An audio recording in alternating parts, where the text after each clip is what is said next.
Welcome to Think Tank, powered by Vodacom. They say that cheetahs never prosper, but Tank, I'm not so sure. These guys have penned a nice deal with Japanese Rugby with a sponsorship link with Toyota. They'll be shipping players over there during the Curry Cup. It could be quite a lucrative deal. Yeah, and I must say it speaks exactly to the question that came in this week from Kim Ferber, our single female supporter. Fantastic. Not any boys out there. Absolutely. But yeah, interesting because they're thinking a little bit outside the box. It's a bit different. You know, we don't know how to keep up with these massive overseas deals. You know, what do we do? So they've done a deal. It's through Toyota, which is quite clever. They have a single sponsor across both clubs.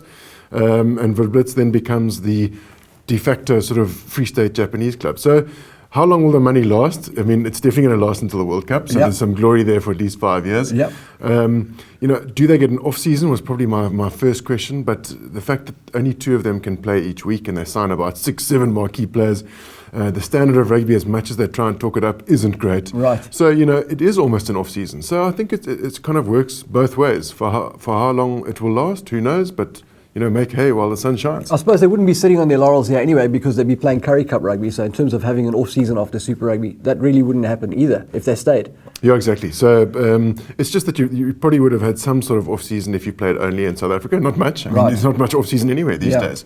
But I think if you're going Japanese rugby straight into Super Rugby, I mean, you know, like Farid Apri's been here for months. But he obviously hasn't played Super Rugby. So throw in Super Rugby and it's basically an all-year job. Yeah. It might help that Free State outfit to hold down some Springboks because they know that they're just here for Super Rugby. They head over to Japan, make some good moolah, and then, you know, they just keep that cycle going. Yeah, because they're in desperate need of something. Exactly. You know, they've thrown out Os. Well, Os is going to Verblitz, so he's going to coach the shortest people in the world. Try and turn them into scrumming masters.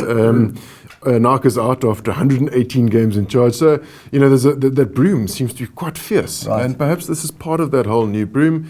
As you say, keep a couple of marquee players, and you know, they need something. You know, they're in desperate condition. Well, they shipped 5 tries against the Stormers at the weekend. I think they've shipped 52 in 14 games over the season. I mean, that's not a good record to have at all. No, and you know, they're actually in just disarray. You know, and you got to wonder how are we going to do with a 6th franchise.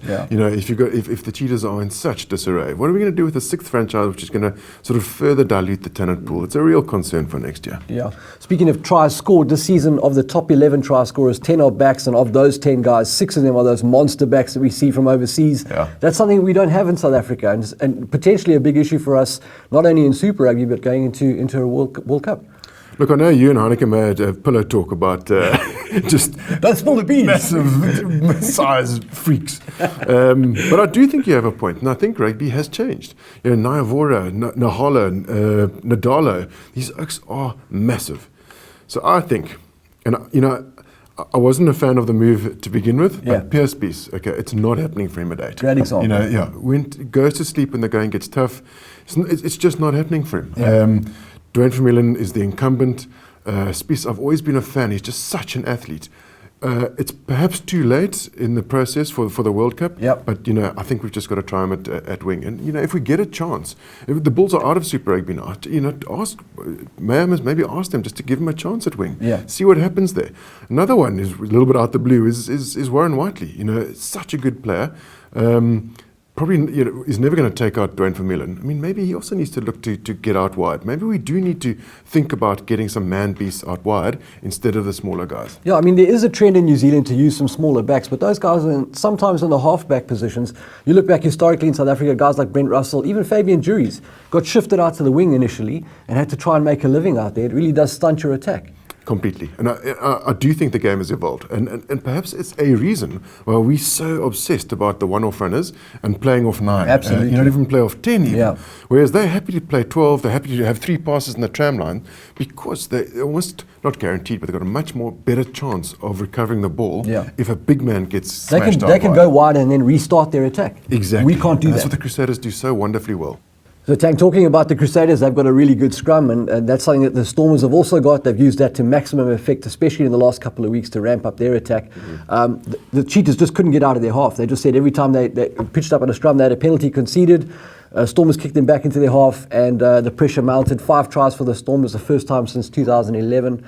The question is, are the Stormers going to continue winning if somebody matches them at scrum time and they're not getting that source of penalties? The question, indeed. And we are going to find out on Saturday at 5 o'clock. It's going to be awesome. Yeah. Cooler box is stacked. Fantastic. Boerewors for Africa. Cardboard cutouts of Stephen Kitzelf in the lounge. Absolutely. Redlingers, Koch, Malherbe. All the main money. Dreyer, Van Rooyen. I mean, Sexy boys. Just top of the range. Mankinis maybe, or maybe not. No, but I mean, without doubt, the two sort of top scrums of and it's probably the reason why Whiteley and Vermeulen are also probably the Form 8s of the tournament. Yeah.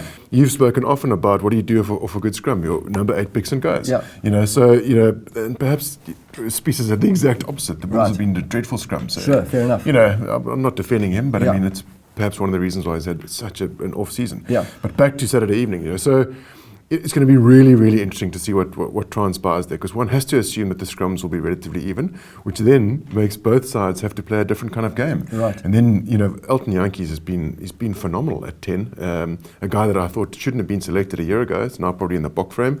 Katrakilis has been on fire, but how are they going to get over that gain line now? Then it's Vermeulen versus Whiteley probably, or the Lustrias, and Creel versus Khaleesi, Carr. I mean, it's just going to be sensational. I've had a few Lions officials phone and say, please don't have Tank support us in any way, shape or form. But I am going to ask you, what's going to happen? Lions Stormers? Yeah, I think at Newlands, Stormers too much in the tanker. Wow, it's a big one, eh? I'm impressed. Jeez. That's it for this week, guys. Thanks very much for tuning in. Please be sure to check out vodacom.co.za/rugby and keep those questions coming in, guys, using the hashtag ThinkTank. Thanks. Until later. Ciao.